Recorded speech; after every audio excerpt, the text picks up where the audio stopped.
அன்பார்ந்த ஆசிக் தோழர் நேயர்களே, ஈரானுக்கும் அமெரிக்காவுக்கும் மத்தியில் போர் ஆரம்பித்து கிட்டத்தட்ட 3வது நாள் நிகழ்ந்து கொண்டிருக்கக்கூடிய வேளையில் ஈரான் தனது போருக்கான வியூகத்தை இன்னைக்கு மேற்குலகத்தை நோக்கி நகர்த்தி கொண்டிருக்கிறது. மற்றொரு பக்கம் சவுதி அரேபியா மேலே இன்னைக்கு ஈரான் 3வது முறையாக ஒரு பெரிய தாக்குதலை கொடுத்துருக்கு. இதற்கு சவுதி இன்னைக்கு மேற்குலகத்தோடு கைகோர்க்க கிட்டத்தட்ட தயாராக இருக்குது அப்படிங்கிற மாதிரி செய்திகளும் வந்த வண்ணம் இருக்குது. ஸோ இந்த செய்திகளை சற்று விரிவாகவும் ஆழமாகவும் இந்த காணொலியில் பார்க்க போகிறோம். பார்ப்பதற்கு முன்னாடி நமது ஆசிக் தோழர் என்ற இந்த சேனலை மறக்காமல் சப்ஸ்கிரைபர் செய்து உங்கள் உறவினர்களுக்கும் நண்பர்களுக்கும் இந்த செய்தி பகிருங்க. மறக்காமல் கீழே இருக்கக்கூடிய பெல் ஐக்கானை கிளிக் பண்ணுங்கள். இதன் வழியாக நமது செய்திகள் உடனுக்குடன் உங்களை வந்தடையும். வாங்க தரமான பல்வேறு சம்பவங்களை குறித்து பார்ப்போம். என் பேரன்புமிக்க தோழர்களே, ஈரானுக்கும் அமெரிக்காவுக்கும் மத்தியில் போர் உருவாகி கிட்டத்தட்ட 3 நாட்கள் ஆயிடுச்சு. இந்த 3 நாட்களில் உச்சபட்ச நிலை என்பது இன்னைக்கு பல்வேறு மத்திய கிழக்கில் இருக்கக்கூடிய நட்பு நாடுகள் அல்லது சகோதர நாடுகள் மேலே இன்னைக்கு ஈரான் தாக்குதல் நடத்தக்கூடிய ஒரு சூழலுக்கு தள்ளப்பட்டிருக்கு. அப்படின்னா அதற்கு முழுக்க காரணம் கடந்த 20 ஆண்டுகளில் இந்த மத்திய கிழக்கில் இருக்கக்கூடிய குவைத்து, பஹ்ரைனு, கத்தாரு இது போன்ற நாடுகள் அமெரிக்காவுக்கு முழுக்க வழிவிட்டு அவர்களுடைய இராணுவ கட்டமைப்புகளை இங்கே உருவாக்குவதற்கு வழிவகை செய்ததன் ஒரே காரணம் தான் அப்படிங்கிறது மாற்றுக்கிறது இல்லை. இன்றைக்கி அந்த கட்டமைப்புகளை பயன்படுத்தி தான் இன்றைக்கி எங்கேயோ இருக்கக்கூடிய அமெரிக்கா, இஸ்ரேல் இங்கே இருக்கக்கூடிய மத்திய கிழக்கு நாடுகளை பயன்படுத்தி அதிலிருந்து தனது இராணுவ தளங்களில் இருக்கக்கூடிய துருப்புக்களையும் போர் விமானங்களையும் குண்டுகளையும் பயன்படுத்தி தான் இன்றைக்கி ஈரானை அழித்து கொண்டிருக்கிறது. வெறும் ஈரானுடைய தாக்குதல் மட்டும் கிடையாது, பல இடங்களில் பலஸ்தீன் மீதான தாக்குதலை கூட இந்த அடிப்படையிலிருந்து இது செஞ்சிட்ருக்கு. ஸோ இதனாலேயே ஆல்ரெடி ட்ரூ ப்ராமிஸ் போருடைய அந்த ப்ராஜெக்டில் எச்சரிக்கை செஞ்சிருந்துச்சு அமெரிக்காவுக்கு. எங்கள் மேலே நீங்கள் முதல் தாக்குதல் கொடுத்தீங்கன்னா அடுத்த தாக்குதல் பன்மடங்கு கொடுப்போம், அதோடு நிற்க மாட்டோம். இங்கே யார் இந்த நிலப்பகுதியில் இருந்துட்டு உனக்கு கால் கழுவி கொண்டும் உனக்கு ஜால்ரா அழித்து கொண்டு உனக்கு அடிமையாக இருக்கிறாங்களோ அந்த அரபு நாடுகள் மேலே, அந்த அரபு நாட்டுடைய சொத்துக்கள் மேலே நாங்கள் நிச்சயமாக தாக்குதல் நடத்துவோம் அப்படிங்கிற ஒரு எச்சரிக்கை ஈரான் கொடுத்துருந்துச்சு. அந்த கொடுத்ததன் அடிப்படையில் தான் ட்ரூ ப்ராமிஸ் உத்தரவிடப்பட்ட சத்தியமான அந்த ப்ராஜெக்ட், இந்த ட்ரூ ப்ராமிஸ் வழியான அந்த ப்ராஜெக்ட் வழியாகத்தான் இன்றைக்கி கிட்டத்தட்ட நேற்று நான் சொல்லியிருந்தேன் 16 நாடுகள் மேலே தாக்குதல் நடத்தியிருக்கு. இல்லை நேரடியாகவும் மறைமுகமாகவும் நடத்தியிருக்கு. இதில் கிட்டத்தட்ட ஒரு 8 அல்லது 9 நாடுகள் எல்லாமே மத்திய கிழக்கில் இருக்கக்கூடிய அரபு நாடுகள், அதாவது ஜிசிசி என்று சொல்லக்கூடிய கார்பரேஷன், கல்ஃப் கார்பரேஷன் கவுன்சில் என்று சொல்லக்கூடிய அந்த கூட்டமைப்புக்குள்ளே வரக்கூடிய நாடுகள் அதை மேலே தான் பர்டிகுலராக தாக்குதல் நடத்தியிருக்கு. கத்தார் மேலே, பஹ்ரைன் மேலே, குவைத்து மேலே, இன்னும் யுஏஇயில் இருக்கக்கூடிய அபுதாபி மேலே, இன்னும் துபாய் இது போன்ற இடங்கள் மேலே தாக்குதல் நடத்தியிருக்கு. இந்த தாக்குதல் முழுக்க நான் முன்னாடி சொன்ன மாதிரி தான் எல்லாமே அமெரிக்க பேஸ் நிலையங்கள் தான். அமெரிக்க பேஸ் நிலையங்கள், அமெரிக்க கட்டுமானங்கள், உளவுத்துறை கட்டிடங்கள், இன்னும் ஹோட்டல்கள், இன்னும் எங்கெங்கே அமெரிக்க துருப்புகள் இருக்காங்களோ எல்லா இடங்கள்லையும் தாக்குதல் நடத்தியிருக்கு. அந்த தாக்குதலுடைய உச்சபட்சமாகத்தான் இன்னைக்கு சவுதியில் கிட்டத்தட்ட 3 இடங்களில் தாக்குதல் நடத்தியிருக்கு.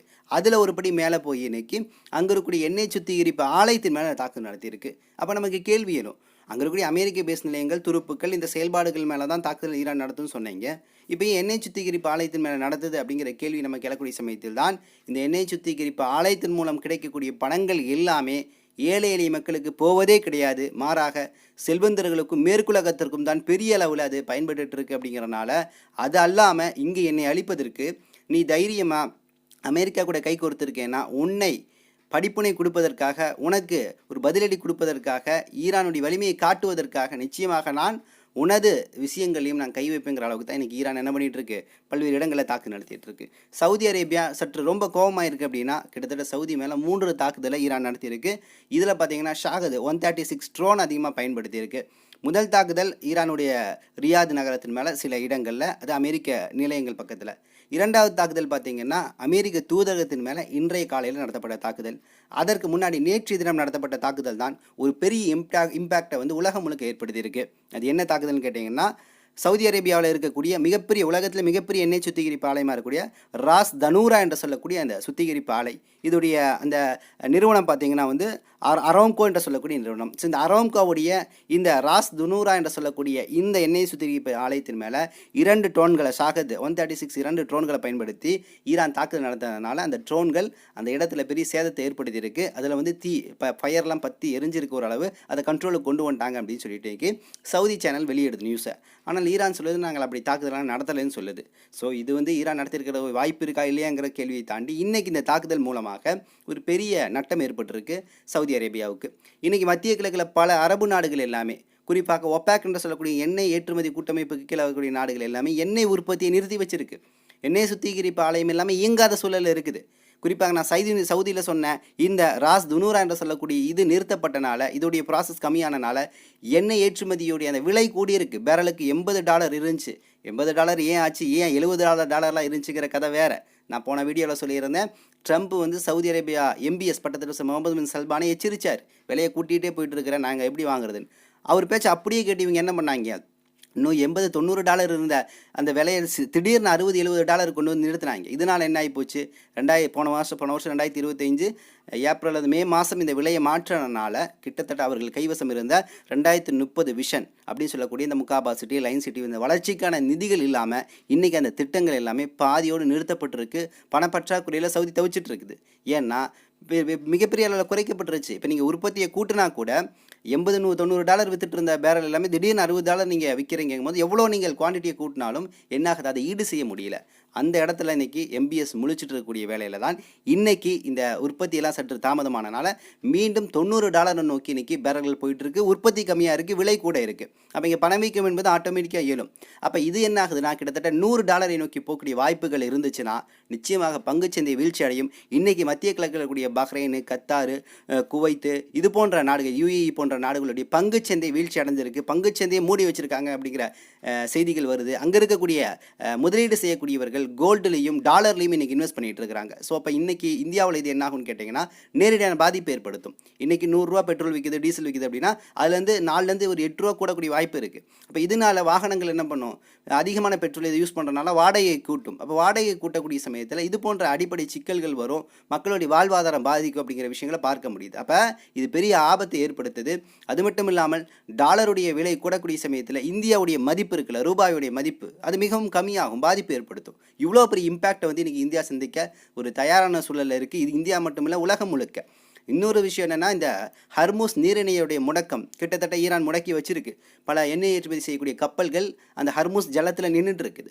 இதனால் ஒரு பெரிய பாதிப்பு உலக அளவிலையும் ஏற்படுது. ஏன்னா உலக அளவில் கிட்டத்தட்ட 20% ஏற்றுமதி என்பது இந்த ஹர்மூஸ் என்று சொல்லக்கூடிய நீரிணை வழியாக தான் நடந்துட்டு இருக்கு. இதை ஈரான் இன்னைக்கு முடக்கி வச்சிருக்கு அப்படிங்கிற செய்தி வரக்கூடிய சமயத்தில் தான் இது பெரிய ஒரு பாதிப்பாக இருக்குது. சீனா, நான் நேற்று சொல்லியிருந்தேன், ஈரானுக்கு முழுக்க ஆதரவு. ஈரான் மேலே அமெரிக்கா, இஸ்ரேல் நடத்தின தாக்குதலுக்கு உண்மையான கண்டனம் தெரிவிச்சிருக்கு.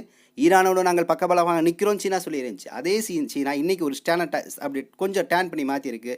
என்னென்னா, ஹர்மூஸ் நீரிணையை நீங்கள் முடக்காதீர்கள், கத்தாரில் உற்பத்தி செய்யக்கூடிய எண்ணெய் ஏற்றுமதி டேங்கர்கள் மேலேயோ அல்லது வேறு விஷயங்கள் மேலேயோ நீங்கள் தாக்குதல் நடத்தாதீங்கன்னு சொல்லிட்டு தெஹ்ரானுக்கு இன்றைக்கி சீனா ஒரு அழுத்தம் கொடுத்துட்ருக்கு. ஏன்னா இது சீனாவும் ஒரு வகையில் பாதிக்கக்கூடிய ஒரு நிலையாக இருக்குது. அப்போ இந்த சிச்சுவேஷனில் இன்றைக்கி வந்து நிலைமைகள் போயிட்டுருக்குது.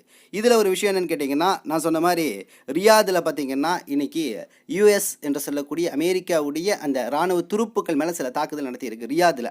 அதாவது சவுதியில் பல்வேறு இடங்கள் இருக்குது, அந்த ஒவ்வொரு இடங்கள்லையும் அமெரிக்க துருப்புகள் இருக்கிறாங்க. அப்போ அந்த இடங்கள் மேலே தாக்குதல் நடத்துறதுல கிட்டத்தட்ட 160 துருப்புக்கள் இருந்ததில் 50-60 துருப்புக்களை, அமெரிக்க துருப்புக்களை ஈரான் தனது ஏவுகணையை பயன்படுத்தி இன்னைக்கு கொன்றிருக்கு அப்படிங்கிற செய்தி வந்துட்டு இருக்கு. இந்த செயல்பாடு இருக்குல்ல, இது சவுதி மட்டும் கிடையாது, பஹ்ரைனு, குவைத்து, கத்தாரு, இன்னும் ஜோர்டானு, இன்னும் எகிப்து, எங்கெங்கே அமெரிக்க பேஸ் நிலையங்கள் இருக்கோ அங்கே எல்லாத்தையும் இன்னைக்கு அடிச்சு நோத்திட்டு இருக்குது.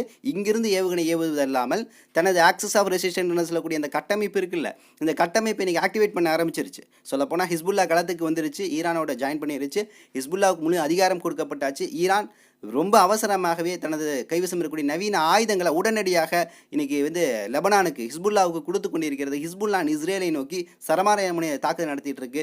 ஈரானும் ஒரு பக்கம் என்ன பண்ணிட்டு இருக்கு, இஸ்ரேலில் வந்து குண்டு மலைகளாக பொழியுது, ராக்கெட் மலைகளாக பொழிந்து கொண்டிருக்கிறது. அந்த அளவு ஈரான் வந்து இன்னைக்கு ஹிஸ்புல்லாவை ஆக்டிவேட் பண்ணியிருக்கு. அதே போல் ஈராக்கில் பார்த்தீங்கன்னா இது போன்ற அமைப்புகள், கத்தப் ஹிஸ்புல்லாவாகட்டும், பாப்புலர் மொபிலைசேஷன் என்று இந்த ஆக்சஸ் ஆஃப் ரெசிஸ்டன்ஸ் அமைப்புகளுக்கு கீழே வரக்கூடிய அமைப்புகளை ஆக்டிவேட் பண்ணி அங்கே இருக்கக்கூடிய அமெரிக்க பேஸ் நிலையங்களை வந்து இன்னைக்கு தாக்குதல் நடத்திட்டு இருக்கு. ஈராக்கில் இருக்கக்கூடிய இட்லிப் என்று சொல்லக்கூடிய இடத்துல பல நிலையங்களை, அமெரிக்க நிலையங்கள், எண்ணெய் சுத்திகரிப்பு நிலையங்கள்னு சொல்லிட்டு பல இடங்களை இன்னைக்கு டெமாலிஷ் பண்ணிட்டு இருக்கு.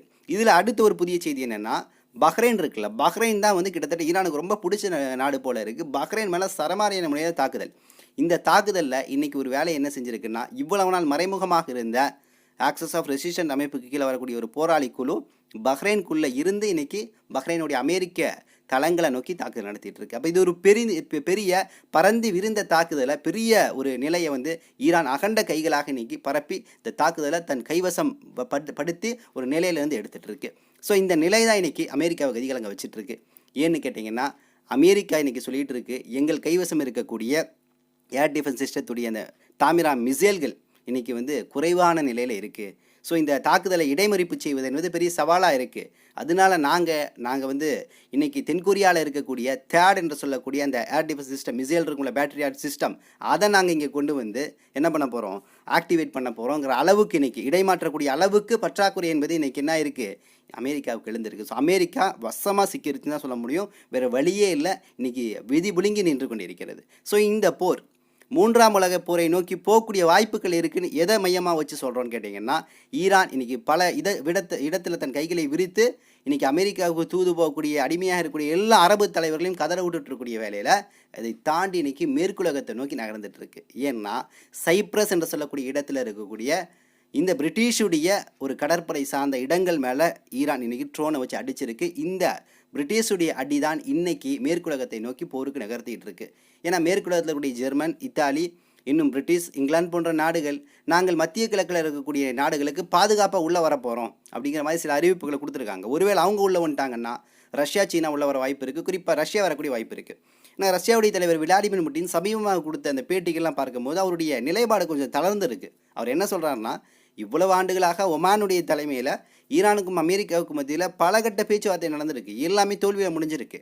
இறுதியாக 4ஆம் கட்ட பேச்சுவார்த்தை ஜெனீவாவில் நடக்கக்கூடிய சமயத்தில் அது சுமூகமாக மாறும் அப்படின்னு சொல்லிட்டு ஒமானுடைய தலைவர் நம்பக்கூடிய சமயத்தில் திடீர்னு ஒரு தாக்குதலை அமெரிக்காவும் இஸ்ரேலும் ஒன்றா எடுக்குது அப்படின்னா இவர்களிடம் பேச்சுவார்த்தையின் மூலம் தீர்வு காண முடியாது அப்படிங்கிறத இன்றைக்கி ரஷ்யா உணர்ந்துருக்கு. ஸோ ரஷ்யா கூட ஒரு பக்கம் அமெரிக்கா பேச்சுவார்த்தை நடத்திட்டு இருக்கு. இது கூட இந்த நிலைமைக்கு போகலாம், ட்ரம்ப் என்ன முடிவு வேணாலும் எடுக்கலாங்கிற அந்த யோசனை வந்தனால ரஷ்ய தலைவர் சற்று கொஞ்சம் விரிந்த மனதோடு இருக்கிறார். எப்போ வேணாலும் இது போன்ற நிலை வந்துச்சுன்னா ஈரானோடு கைகோர்க்கவோ அல்லது உதவவோ வாய்ப்புகள் அதிகமாக இருக்குது. அது 3ஆம் உலக போரை நோக்கி கொண்டு செல்வதற்கான வாய்ப்புகள் இருக்குது. அந்த அடிப்படையில் தான் இன்றைக்கி நான் சொன்ன மாதிரி பிரிட்டிஷுடைய அந்த தளங்கள் மேலே தாக்குதல் நடத்திட்டு இருக்கு. சைப்ரஸ் மேலே, சைப்ரஸுக்கு அடுத்து இன்னும் சில இடங்கள் மேலேயும் தாக்குதல் நடத்திட்டு இருக்கு. ஃப்ரான்ஸுடைய, அதாவது குறிப்பாக யூஏயில் இருக்கக்கூடிய ஃப்ரெஞ்சுடைய சில அமைப்புகள், கட்டமைப்புகள் மேலே தாக்குதல் நடத்திட்டு இருக்கு. இப்போ மேற்குலகத்துடைய சொத்துக்கள் வெறும் அமெரிக்க சொத்து மட்டும் கிடையாது, ஃப்ரான்ஸுடைய சொத்து, இங்கிலாந்துடைய சொத்து என்று எல்லா சொத்துக்கள் மேலேயும் இன்றைக்கி அடுத்தடுத்த அடிதான் இந்த போர் 3ஆம் உலக போரை நோக்கி போவதற்கான வாய்ப்புகள் இருக்குது. அப்படிங்கிற விஷயத்துலேருந்து இதை நம்மளால் இங்கே அணுக முடியுது. அடுத்து இதில் ஒரு விஷயம் என்னென்னா, ட்ரம்ப் இன்றைக்கி காலையில் சொல்லியிருந்தார் என்னென்னா, ஈரான் மேலே ஏன் நாங்கள் தாக்குதல் நடத்துகிறோம்னா, ஈரானில் வந்து மனித உரிமை மீறல் நடந்துகிட்ருக்கு, பெண்களுக்கு எதிரான நடவடிக்கைகள் நடந்துகிட்ருக்கு. குறிப்பாக அந்த மக்கள் ஆயத்துல்லா கொமேனியுடைய ஆட்சி விரும்பலை, அதனால தான் இன்றைக்கி கொமேனியை நாங்கள் போட்டு தள்ளணும். ஸோ மக்கள் விரும்பக்கூடிய ஆட்சியை நாங்கள் கொடுக்கணும் அப்படிங்கிறது அவருடைய எண்ணமாக இருக்குது. மக்கள் சுதந்திரமாக வாழணும். அதாவது ரேசா என்று சொல்லக்கூடிய இந்த மன்னர் இருந்தான ரேசா பகலவி, அவன் அடித்து விரட்டுச்சில்ல, நாடு கடத்துச்சில்ல, நாடு கடத்தின பின்னாடி தான் இங்கே வந்து ஒரு இஸ்லாமிய குடியரசு வரணும்னு சொல்லிட்டு அங்கே இருக்கக்கூடிய மார்க் அறிஞர்களுடைய அடிப்படையில் தான் ரூஹுல்லா கொமேனியுடைய மரணத்திற்கு முன்னாடி இவர் ஆயத்துல்லா கொமேனி அவர்கள் ஆட்சிக்கு வர்றாங்க. கிட்டத்தட்ட 35 இயர்ஸ், 35 ஆண்டுகள் தெளிவான இஸ்லாமிய குடியரசை நிலைநிறுத்தி தனது ஆட்சியின் கீழே நடத்திட்டு இருந்தார். இதில் இந்த ரேசா பகலுடைய அடிவருடிகள், இன்னும் அமெரிக்க, இன்னும் மொசாதுடைய அடிவருடிகள் ஒரு மூலையில் இருந்தது தான் இந்த போராட்ட களங்கள் எடுத்துகிட்டு இருந்தாங்க. ஸோ அவங்கள ஒரு குறிப்பிட்ட விகிதத்தை அங்கே இருக்கக்கூடிய மக்களை மையமாக வச்சு தான் இன்றைக்கி ட்ரம்ப் என்ன பண்ணுறாரு, இந்த மக்கள் தான், ஈரானுடைய மக்கள் தான் ஆட்சி மாற்றத்தை விரும்புகிறாங்க. ட்ரம்ப்புக்கெல்லாம் பேச தகுதி இருக்கா? மக்களுடைய நலன் சார்ந்து யோசிக்கக்கூடிய ட்ரம்ப் இன்றைக்கி கிட்டத்தட்ட 156 குழந்தைகளை இன்றைக்கி இஸ்ரேலேவிய ட்ரோன் வழியாக கொலை செஞ்சுருக்கு. அப்படிங்கும் போது இவங்க எல்லாம் பேச தகுதியற்றவர்களாக இருக்காங்கல்ல. இந்த ட்ரம்ப்புக்கு குழந்தைகளை பற்றி என்ன தெரியும்? ஏன்னா எப்ஸ்டீன் ஃபைல்ஸில் குழந்தைகளை வைத்து என்ன பண்ணா, பாலியல் ரீதியான விஷயங்கள் ஈடுபட்டிருக்கான்னு எப்ஸ்டீன் ஃபைல் பேசுது. அப்போ இவனுக்கு பெண் குழந்தைகள் அல்லது ஆண் குழந்தைகள் சம்மந்தமான இவனுடைய பார்வையே வக்கிரமான பார்வை, கொடூரமான பார்வையாக தான் இருந்திருக்கு. ஸோ அதனால் இவங்கள்ட்ட ஈவி இறக்கம் பார்க்கக்கூடாதுன்னு சொல்லிட்டு தான் இன்றைக்கி ஈரான் ஒரு முடிவோடு தான் களத்தில் இறங்கியிருக்கு. வெற்றியை நாங்கள் சுவைக்காமல் இந்த போரிலிருந்து ஓய மாட்டோம், எவ்வளோ உயிரிழப்புகள் ஏற்பட்டாலும் என்ன அப்படிங்கிற நிலையில் வந்து எடுத்துகிட்டு இருக்கு. வெறும் இன்றைக்கி நேற்று எடுத்த பிளான் கிடையாது. இப்போ ஈரானை பொறுத்த வரைக்கும் நம்ம சொல்கிறோம், ஐயோ அமெரிக்காவை தொட்டுருச்சு நீ அவ்வளோதான் ஈரான் காலின், கிடையவே கிடையாது. ஏன்னா ஈரானை பொறுத்த வரைக்கும் ஈரான் இருக்கக்கூடிய பல மாகாணங்கள் இருக்குல்ல, இந்த மாகாணங்களுக்கு கீழே ஒரு இராணுவ கட்டமைப்பு இருக்குது.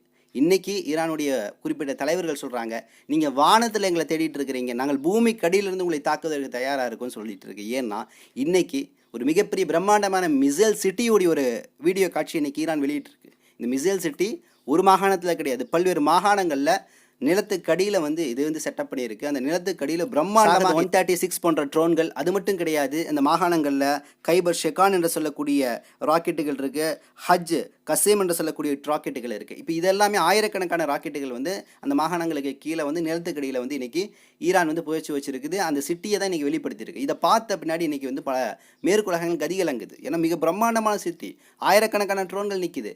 பக்கத்தில் பார்த்தீங்கன்னா ஷஹீதான ஆயத்துல்லா கொமைனியுடைய படம், ஹிஸ்புல்லாவுடைய தலைவர் ஹசன் நசருல்லாவுடைய புகைப்படம் சொல்லிட்டு பல தலைவருடைய புகைப்படங்கள் அதில் இருக்குது. அது மட்டும் கிடையாது, மலைகள் இருக்குல்ல, அந்த மலைகளை குடைந்து கிட்டத்தட்ட 1/2 கிலோமீட்டர் ஆழத்தில் வந்து தந்த கட்டுமானங்களை வச்சுருக்கு. ஸோ இந்த அளவு இருக்கக்கூடிய இந்த கட்டுமானங்கள் தொழில்நுட்பங்களை நிச்சயமாக யாருனாலும் எதுவும் செய்ய முடியாது. அமெரிக்கா மாறுதட்டி கொண்டிருக்கக்கூடிய B-2 விமானங்களால் கூட இதை அழிக்க முடியாது அப்படிங்கிற அளவுக்கு இன்றைக்கி கட்டுமானங்கள் இன்றைக்கி வந்து வெளியிட்டு இருக்கு.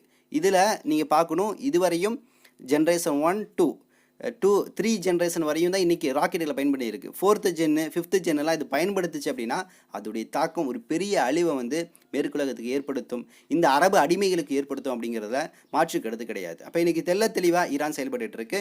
ஈரானுடைய இந்த தாக்குதலில் இந்த அரபு அடிமைகள் ஒரு வேலை என்ன பார்க்குறாங்கன்னா, எளிய மக்களை விட்டாச்சு. உதாரணத்துக்கு இந்தியா, பாகிஸ்தான் போன்ற ஆசிய நாடுகளிலிருந்து ஒப்பந்தத்தின் அடிப்படையில் சென்ற வேலையாட்களுடைய நிலைமை என்ன, எப்படி இருக்கிறாங்க, சாப்பிட்டாங்களா, தூங்கலாங்களா, உங்களுடைய பாதுகாப்பு என்னங்கிற எந்த விஷயங்களும் இந்த அரபு நாடு கவலைப்படலை. விரைவாக அது என்ன பண்ணுதுன்னா, இந்த அமெரிக்காவில் இருக்கக்கூடிய செல்வந்தர்கள் இங்கே இருப்பாங்கல்ல, அவங்க இந்த டிப்ளமேட்ஸ் சார்ந்து இருக்கக்கூடியவர்களை உடனடியாக தன் நாட்டை விட்டு பாதுகாப்பாக வெளியே தாட்டி விட்டுட்டே இருக்குது. எளிய மக்களுடைய நிலைமை என்ன? அப்போ இது மேற்குலகத்துடைய அடிமைங்கிறத ப்ரூவ் பண்ணிகிட்டே இருக்குது. இன்றைக்கி பல மக்கள் பாதுகாப்பான முறையில் ஃப்ளைட்டில் போகிறாங்கன்னா அந்த மக்கள் எல்லாமே எளிய மக்கள், இந்த ஒப்பந்தத்தின் அடிப்படையில் போய் சிக்கிட்ட மக்கள்லாம் இல்லை, எல்லாமே ஹை ரேஞ்ச், அமெரிக்காவில் இருக்கிறவன், ஃப்ரான்ஸில் இருக்கிறவன், பிரிட்டனில் இருக்கக்கூடியவன், எல்லாமே அமெரிக்க சார்புடைய நபர்களாக இருக்கக்கூடியவன் எல்லாத்தையும் இன்றைக்கி பாதுகாப்பாக அனுப்பிட்டு இருக்கு. இப்போ யோசிச்சு பாருங்களே, எந்த அளவு இன்றைக்கி வந்து ஒரு நயவஞ்சகத்தன்மையில் இன்றைக்கி வந்து இந்த அரபு நாடுகள் செயல்பட்டு இருக்கு அப்படிங்கிற விஷயங்களை பார்க்க முடியுது. இதில் சவுதி, பஹ்ரைன், கத்தார் போன்ற நாடுகள் வந்து ஈரான் மேலே நாங்கள் தாக்குதல் நடத்துகிறோம், அப்படி நடத்துகிறோம், இப்படி நடத்துகிறோம், சவுதி நான் இஸ்ரேலோட நார்மலைசேஷன் வச்சுக்க போகிறேன், ஒரு நல்ல இணக்கத்தை வந்து கொண்டு வர போகிறேன், ஏன்னா வந்து என் நாட்டு மேலே தாக்குதல் நடத்திடுச்சுல ஈரான்னு சொல்லிட்டு கொந்தளிச்சிட்டு இருக்கானு. ஆனால் இவங்கனால ஒன்றுமே செய்ய முடியாது.